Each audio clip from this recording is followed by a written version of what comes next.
क्या होगा जब एक प्यार भरी कहानी अचानक इल्ज़ाम, डर और साजिशों के तूफान में फंस जाए? सोचिए, एक तरफ अस्पताल का इमरजेंसी रूम, जहां जिंदगी और मौत के बीच झूल रहे हैं आर्या सर, और दूसरी तरफ मीरा, जो इस पूरे हादसे को एक हथियार बनाकर अनु की जिंदगी बर्बाद करने में जुट जाती है। क्या अनु सच में इस हादसे की वजह है, या फिर ये सब एक सोची समझी चाल है? जैसे जैसे सच सामने आएगा, रिश्तों की असलियत भी खुलकर सामने आएगी। हर पल बढ़ता तनाव, हर चेहरे के पीछे छुपे राज और एक ऐसा मोड़ जो पूरी कहानी को बदल देगा। क्या आर्या सर होश में आकर अनु का साथ देंगे, या फिर गलतफहमियां जीत जाएंगी? आने वाला हर सीन आपके दिल की धड़कनें बढ़ा देगा। कहानी की शुरुआत होती है एक बड़े हादसे से, जब अचानक आर्या सर को हार्ट अटैक आता है और उनकी हालत बेहद नाजुक हो जाती है।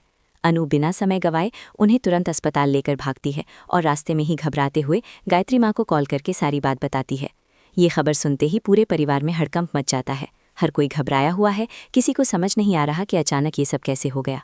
सभी लोग जल्दबाजी में अस्पताल की तरफ निकल पड़ते हैं, जहां हर पल भारी और बेचैन करने वाला होता है। अनु का दिल डर से कांप रहा है, उसकी आंखों में आंसू हैं और मन में सिर्फ एक ही डर, कहीं आर्या सर को कुछ हो ना जाए।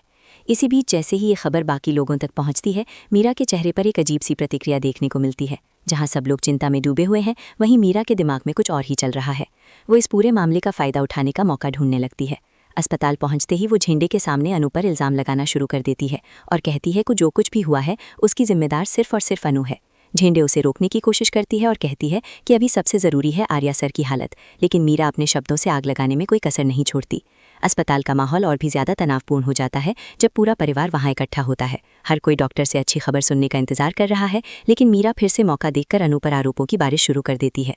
वो कहती है कि जब वो आर्या सर के केबिन में गई थी तब वो बहुत परेशान थे और उनकी परेशानी की वजह अनु थी। मीरा की बातें सुनकर माहौल और भी ज़्यादा भारी हो जाता है। अनु ये सब सुनकर टूटने लगती है, लेकिन फिर भी चुप रहती है, क्योंकि उसके लिए इस वक्त सबसे ज़रूरी आर्या सर की ज़िंदगी है। गायत्री माँ इस पूरे ड्रामे को देखकर गुस्से में आ जाती हैं और मीरा को सख्त शब्दों में चुप रहने के लिए कहती हैं। वो कहती हैं कि इस समय इल्ज़ाम लगाने का नहीं बल्कि प्रार्थना करने का वक्त है।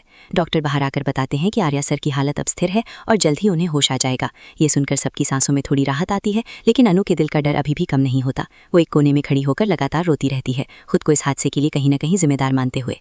कुछ देर बाद जब आर्या सर को होश आता है तो डॉक्टर परिवार को उनसे मिलने की इजाज़त देते हैं, लेकिन यहाँ भी मीरा और मानसी नया ड्रामा खड़ा कर देती हैं और कहती हैं कि अनु को उनके पास नहीं जाने देना चाहिए, क्योंकि उसी की वजह से ये सब हुआ है। अनु ये सुनकर और भी ज़्यादा टूट जाती है, लेकिन तभी एक बड़ा ट्विस्ट आता है। जैसे ही आर्या सर होश में आते हैं, वो खुद साफ साफ कहते हैं कि इस हादसे में अनु की कोई गलती नहीं है।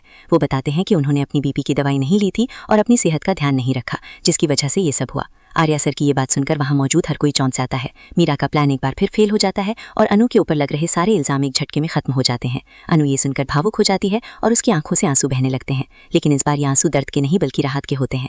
उसे ये महसूस होता है कि आर्या सर ने उसका साथ दिया और उस पर भरोसा किया, लेकिन इसी के साथ उसके मन में एक नया डर भी पैदा हो जाता है। अनु अब खुद से एक फैसला लेती है कि वो आर्या सर से अपने दिल की बात नहीं कहेगी, क्योंकि उसे डर है कि कहीं उसकी बातों से उन्हें फिर से तनाव ना हो जाए और उनकी तबीयत खराब ना हो जाए।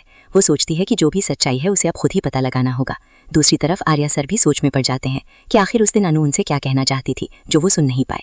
दोनों के बीच एक अनकही दूरी आ जाती है जो आगे चलकर कहानी में और बड़े मोड़ ला सकती है। इधर दूसरी तरफ कहानी में एक और नया मोड़ आता है जब पुष्पा और गोपाल की परेशानी सामने आती है। उनका पैसा बैंक में फंसा हुआ है और उन्हें शादी के लिए पैसों का इंतजाम करना है। वो हर संभव कोशिश करते हैं, लेकिन हालात उनके खिलाफ होते जा रहे हैं। इन सब समस्याओं के बीच आर्या सर की तबीयत और अनु की उलझनें कहानी को और भी ज़्यादा इमोशनल बना देती हैं। आखिरकार इन सभी परिस्थितियों के चलते शादी को कुछ समय के लिए टाल दिया जाता है, लेकिन कहानी यहीं खत्म नहीं होती। जैसे ही हालात धीरे धीरे सामान्य होने लगते हैं, उम्मीद की एक नई किरण नजर आती है। आर्या सर की सेहत में सुधार होता है और परिवार में भी धीरे धीरे सब कुछ ठीक होने लगता है। अब दर्शकों को इंतजार है उस पल का जब सारे गिले शिकवे दूर होंगे और आर्या और अनु एक हो जाएंगे। लेकिन क्या ये रास्ता इतना आसान होगा, या फिर मीरा एक बार फिर कोई नई चाल चलेगी? आने वाले एपिसोड्स में हर सवाल का जवाब मिलेगा और कहानी और भी ज़्यादा दिलचस्प होती चली जाएगी।